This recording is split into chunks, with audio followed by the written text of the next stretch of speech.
ሰላም ወደ አድማጮቻችን ማንቸስተር ዩናይትድ ቤት እንሄዳለን። ዛሬ ማንቸስተር ዩናይትድ በዝውውር መስኮቱ በተለየ መልኩ ከዚህ በፊት ባልተለመደ የፈርጉሰንን ጊዜ በሚያስታውስ መንገድ በፍጥነት በዝውውር ላይ በመሳተፍ ሰኔ 1 ወይም ጁን 1 በፈረንጆቹ አቆጣጠር የመጀመሪያ ፊርማቸውን አግኝተዋል። አሁን ደግሞ ለሁለተኛ ጊዜ ለሚንቦሙ ጥያቄ ያቀርቡ ነው። ከዛ ውጭ ቪክቶር ዮኬሬስንም ፍላጎት አላቸው። በአጠቃላይ ማንቸስተር ዩናይትድ የተንቀሳቀሰ ያለበት ፍጥነት ከሌሎች ቡድኖች አንጻር ያለ አውሮፓ ቻምፒዮንስ ሊግ ተሳትፎ በተለይ ደግሞ በአውሮፓ መድረክ ላይ በሚቀጥለው ውድድር ዓመት አይኖርም። እነዚህን ሁሉ ነገሮች እያለፈ ግን አሁንም ዩናይትድ በጥንካሬው እየቀጠለ ነው። ማንቸስተር ዩናይትድ በክረምቱ የዝውውር መስኮት ተጫዋቾችን ማዘዋወር ሲያስብ ራሱ ምን ቦታዎችን ሊሸፍኑ ይገባል የሚለው እናወራለን። ከዛ ውጭ እውነት ዩናይትድስ በፒኤስአር በፕሮፊታቢሊቲ ኤንድ ሰስቴናቢሊቲ ሩሉ ይጎዳል ወይስ ያንን ያመለጠበት መንገድ አለ? ስለዚህ እንነግራችኋለን። ውድ አድማጮቻችን ይህ ያያ ስፖርት ነው። ላይክ፣ ሼር፣ ኮሜንት፣ ሰብስክራይብ ማድረጋችሁን አትርሱ። የእናንተ ላይክ፣ ሼር፣ ኮሜንት፣ ሰብስክራይብ ብዙዎቹ ጋር እንደርስ ያግዘናል። ውድ አድማጮቻችን ከኢትዮጵያ ውጭ የምትኖሩ ከሆናችሁ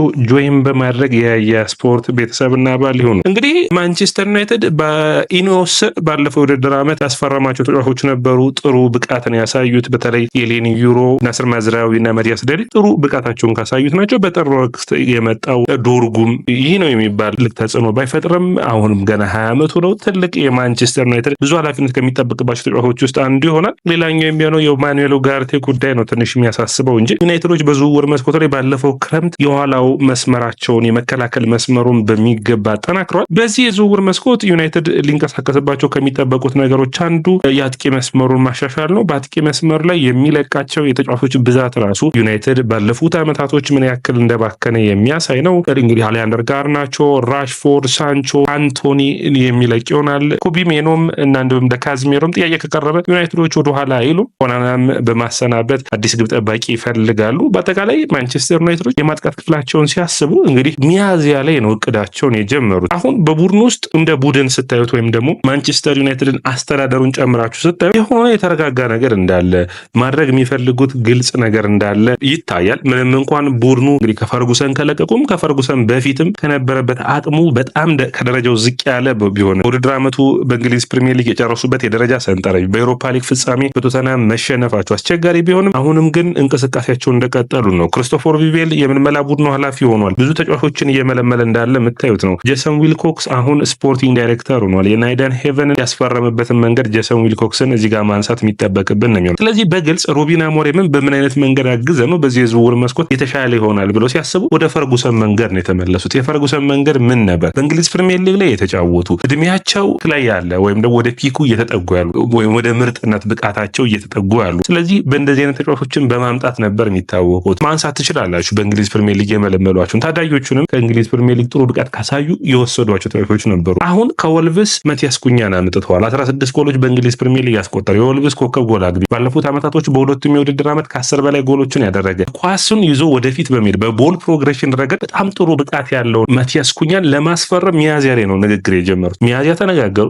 ግንቦት ላይ የሚሆነውን ነገር አወቁ። ሰኔ 1 ፈረመ። ተጫዋች ምን ያክል ፈጣን እንደሆኑ በዝውውር እንቅስቃሴያቸው ላይ ጥሩ የሚባል 62.5 ሚሊዮን ፓውንድ በዚህ ተጫዋች ላይ በ3 ጊዜ ክፍያ የሚያወጡበት ይሆናል። ቀጣይ የሚያደርጉት ዝውውር የሚጠበቀው ሚንቦሞ ነው። እንግዲህ ብሪያን ሚንቦሞ በጣም የሚጠበቅ ተጫዋች ነው። በእንግሊዝ ፕሪሚየር ሊግ ላይ ባለፉት ዓመታቶች የብሬንፎርድ በእንግሊዝ ፕሪሚየር ሊግ የመቆየት ብቃት አንዱ ብሪያን ሚንቦሞ ነው ቢባል ማካበድ አይደለም። ኢቫንቶኒን አይተናል። ከኢቫንቶኒ ጋር ምን ያክል ምርጥ እንደነበር በውድድር ዓመቱ ዊሳን እንኳን እንዴት ምርጥ ተጫዋች እንዳደረገው አይተናል። ስለዚህ ተጫዋች ለማውራት ቶማስ ፍራንክ የሚሉትን መስማት ብቻ በቂ ነው። ቶማስ ፍራንክ እንዳሉት አንደኛ 3 ነገሮች ሚንቦሞን ወደዋለሁ። በእንግሊዝ ፕሪሚየር ሊግ ለመቆየታችንና ጥሩ ፐርፎርማንስ ለማሳየታችን የሱ ብቃት የተለየ ነው። በመልሶ ማጥቃትና ፍጥነቱን የሚጠቀምበትን መንገድ በጣም ነው የማደንቀው። ሁለተኛ ጠንካራ ሰራተኝነትና ለቡድኑ ብዙ ኃላፊነቶችን መሸከም እንደሚችል ማሳየቱ ነው ይላሉ። ከዛ ውጭ ደግሞ የጎል ድሎችን የመፍጠር መቻሉ በየትኛውም የእግር ኳስ የዞን ቦታዎች ላይ ሽፋኖችን እየሰጠ ጎሎችን መፍጠር የሚችል ነው። በመስመሮች መካከል ብቻ በመጠበቅ አይደለም። ከዛ ውጭ ለ3-4-3 የተፈጠረ ተጫዋች ነው የሚመስለው ራሱ ለ3-4-3ም ቢሆን ማንቸስተር ዩናይትድ እንኳን ሩበን አሞሪም ባይሳካለት ምን በሚል በእርግጠኝነት በሌላው አሰልጣኝ እንኳን ተመራጭ ተጫዋች የሚሆን ነው። ይህንን ሁሉ የሚያሟሉ ተጫዋቾች አሉት። ይህንን ደግሞ ለማስቀጠል ሌላኛ 3ኛ ተጫዋች ይፈልጋሉ። አጥቂ ነው። ሊያም ዴላፕ ማግኘት አልቻሉም። በቸልሲ ሙሉ በሙሉ ተወስዶባቸዋል። ስለዚህ አሁን ቪክቶር ዮኬሬስ ነው እንግዲህ ተመራጭ ያዩት። ቪክቶር ዮኬሬስ ማን ከሆነ ግን ወደ ማቴታ የሚያቀኑ ይሆናል። እነዚህን ሁሉ የዝውውር ሀሳቢዎች ውስጥ ግን እያሉ ማንቸስተር ዩናይትዶች መሸጥ ላይ የሚያተኩራሉ። አንደኛው ራስመስ ሆይሉንድ ነው። ሁለተኛው በማጥቃቱ በኩል ለዘርክዚም ለራስመስ ሆይሉንድም ክፍት ናቸው። ትክክለኛ ገንዘብ ከቀረበ ቡድኑን እንዲለቁ የሚያደርጉ ይሆናል። ቪክቶር ዮኬሬስን በሚመለከት ሩበን አሞሪም ከዚህ በፊት ስለሚያውቁት በሚቀጥለው የውድድር ዓመት እንግዲህ ማቲያስ ኩኛን፣ ቪክቶር ዮኬሬስን እና እንዲሁም ደግሞ ብሪያን ምቤሞን በአንድ ላይ ልናይ እንችላለን። ይህ ማለት እንግዲህ በአውሮፓ መድረክ ላይ 20 ጎል ያለው ነው ብሪያን ምቤሞ በእንግሊዝ ፕሪሚየር ሊግ፣ ይሄኛው 16 ጎሎች ያሉት ነው። ቪክቶር ዮኬሬስ ደግሞ በአውሮፓ መድረክ ላይ ራሱ ኮከብ ጎል አግኝቶ ስለዚህ የማንቸስተር ዩናይትድ የመልሶ ማጥቃቱ አስፈሪ የሚሆን ይሆናል። ስለዚህ ይህ ግንባታ ላይ በሚገባ ጊዜያቸውን ያጠፉ ይገኛሉ። ማንቸስተር ዩናይትድ ግን ይህ ብቻ አይደለም ችግሩ። ማንቸስተር ዩናይትድ አሁንም የአማካይ ችግር ይጠበቅበታል። አንዱ ኤደርሰንን ማምጣት ነው። በኤደርሰን ጉዳይ ድርድሮች እንደሚያደርጉ ይጠበቃል። ምክንያቱም ከኳስ ጋር በሩበን አሞሪም የ3-4-3 አጫወት ውስጥ ሁለቱ አማካኞች የግድ መከላከል መቻል ይጠበቅባቸዋል። ለዛ ነው ብዙን ጊዜ ብሩኖ ፈርናንዴዝ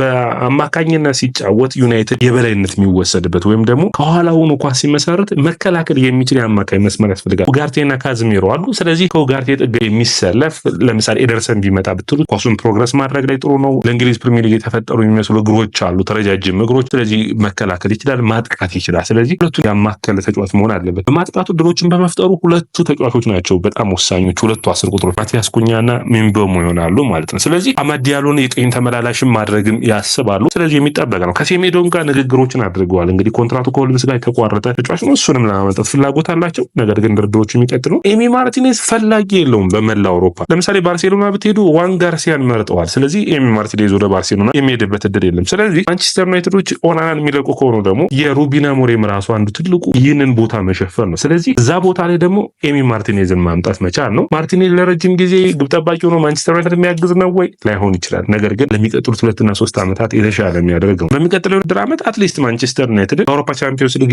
የሚሳተፍ ቡድን ለመገንባት የሚያስችል ቶፕ 4 ለመውጣት የሚፎካከር ቡድን መገንባት ያስፈልጋል። አንደኛ። ሁለተኛ ምን ይጠበቃል ካላችሁ የዶሜስቲክ ካፖችን ካራባኦ ካፑን ወይም ኤፍ ኤ ካፑን ለማምሳት የሚሆን ቡድንን በሩበን አሞሪም ስር መገንባት ያስባሉ። የተከላካይ መስመሩ ሽፋኖች ስላሉ ጥሩ የሆነ ጊዜን ስለሚያሳልፉ አንደኛው እንግዲህ በጣም የሚፈለገው ሊሳንድሮ ማርቲኔዝ ነው። በማንቸስተር የሚቆይ ይሆናል ተብሎ ይታሰባል። የነ ሉክሻው ማሊያሲያን አይነት ተጫዋቾች ደግሞ ከቡድኑ ማሰናበት የሚጠበቅ ነው የሚሆነው። ዩናይትድ ብዙ ስራ ይጠብቀዋል። ነገር ግን በባለፈው ክረምት ያመጣቸው የተከላካይ መስመሩ ሽፋን የሰጡት ዮሮ ማዝራዊና ዴሊት ጥሩ ለሚቀጥሉት 2-3 ዓመታት የዩናይትድን ተከላካይ በሚገባ መሸከም የሚችሉ ይሆናል። ስለዚህ በዚህ በኩል ላይ በሚገባ እየሰሩ ይገኛሉ። ክረምት ሲጠናቀቅ የምናይ ይሆናል። ነገር ግን የማንቸስተር ዩናይትድ ጥሩ እንቅስቃሴዎች ይታያሉ። ሁለቱ ለምሳሌ ተጫዋቾች ለምሳሌ ብሪያን ምቤሞን ሁለተኛ ጥያቄ ላይ ያቀርቡ ነው። ኦልሞስት በ60 እና በ62 ሚሊዮን ፓውንድ የሚጠናቀቅ ይመስላል። ተጫዋቹ ማንቸስተር ዩናይትድ መርጧል። ስለዚህ ሁለቱን ተጫዋቾች ካመጡ አጥቂ ነው የሚፈልጉት። ቪክቶር ዮኬሬስ ካልሆነ ማቴታንና እንደ አማካኝ ሊያመጡ ይችላሉ። ማቴታ ቢመጣ እንግሊዝ ፕሪሚየር ሊግ ላይ ካሉ ሆልድ አፕ ላይ በጣም ጥሩ የሆነ ክህሎት ያለው ተጫዋች ነው። ለማንቸስተር ዩናይትድ ለ3-4-3 አጫወት ደግሞ በጥሩ በሆነው በኦሊቨር ግላስነር ስር ያለው ቡድን ውስጥ አሳይቶናል። ስለዚህ ማንቸስተር ዩናይትድ በማቴታ እንኳን 2 ዓመት ቢጫወት ብላችሁ ታስቡት፣ ያ ማለት ተቀያሪ አጥቂዎች ይኖሩታል። ስለዚህ ይህንን ቡድን ውጤታማ የማድረግ አቅሙ ሰፊ ነው ብዬ አስባለሁ። በአጠቃላይ ማንቸስተር ዩናይትዶች እና ክረምታቸው ሲታይ ራሳቸውን ማጠናከር ላይ በሚገባ እየሰሩ ይገኛሉ። በፍጥነት መንቀሳቀሳቸው ተወዳጅ ያደርጋቸዋል። ምክንያቱም በሚቀጥለው ውድድር ዓመትን ቶሎ ለመጀመር ዩናይትድ በዝውውር መስኮቱ ላይ ቶሎ ሳይንቀሳቀስ የዝውውር መስኮቶች እስከሚጠናቀቁ ድረስ ዝውውርን ሲያደርግ ይታወቅ ነበር። አምና ለኡጋርቴ የፈጀበት ጊዜ አንዱ ተጠያቂ ኡጋርቴን ቀድሞ አስፈርሞ ቢሆን ኖሮ በቅድመ ጨዋታዎች ላይ አብሮ ቢሆን ኖሮ የተሻለ ብቃቱን የተሻለ ከቡድኑ ጋር መዋሃዱን የምናይበት እድል ይኖር ነበር። ስለዚህ እነዚህ እንቅስቃሴዎች አሁን ማንቸስተር ዩናይትድን ውጤታማ ያደርጉታል ተብሎ ይታሰባሉ። ወዳጆቻችን እናንተስ ምን ታስባላችሁ? ኮሜንት መስጫ ቦክስ ላይ አስቀምጡልኝ። የፕሮፊታቢሊቲ ኤንድ ሰስቴናቢሊቲ ሩሉን ማንቸስተር ዩናይትዶች እንዴት ያልፉታል ብለን ስናይ ምንድነው ማንቸስተር ዩናይትድ እንግዲህ ዘ አትሌቲክስ ይዞት በወጣው መሰረት አዲስ እንደ ቼልሲ ሁሉ ይህንን መንገድ የሚወጣበት አግኝቷል። ማንቸስተር ዩናይትድ 2 አካውንት ነው ያላቸው፣ ሬድ ፉትቦል ኤልሲዲ